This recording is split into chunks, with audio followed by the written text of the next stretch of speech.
अब देखिए, इधर, निदर, एनी, नन। इधर का मतलब होता है दो में से कोई एक।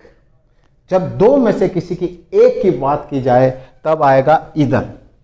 निदर, दो में से कोई नहीं, कहते हैं कि ये भी काम नहीं करेगा और वो भी काम नहीं करेगा, दो में से कोई नहीं करेगा।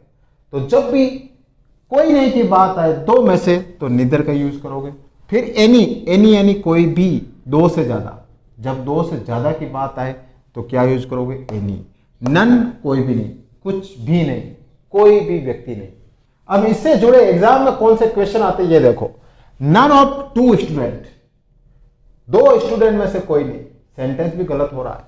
यहां पे क्या आ रहा है? नन आ रहा है। यहां पे क्या आ रहा है? टू आ रहा है। जब दो की बात आए, दो में से किसी एक की बात आए तो क्या लिखोगे? इधर।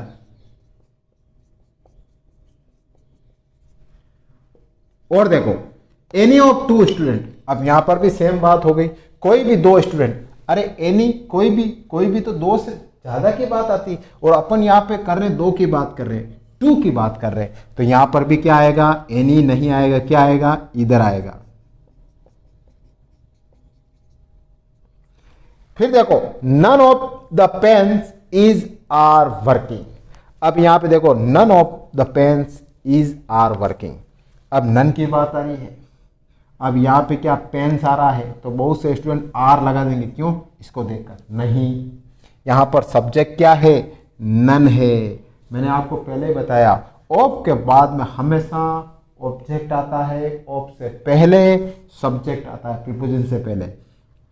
और यहां पर प्लूरल क्यों आया पेन्स? क्योंकि बहुतों में से एक की बात हो रही, क्योंकि बहुतों में से किसी की भी बात नहीं हो रही। नन ऑफ द पेन, कोई भी पेन नहीं।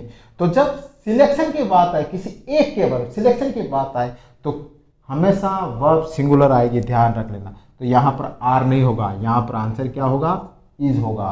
फिर देखो, Mister Ram has 3 sons, neither of them is hard working.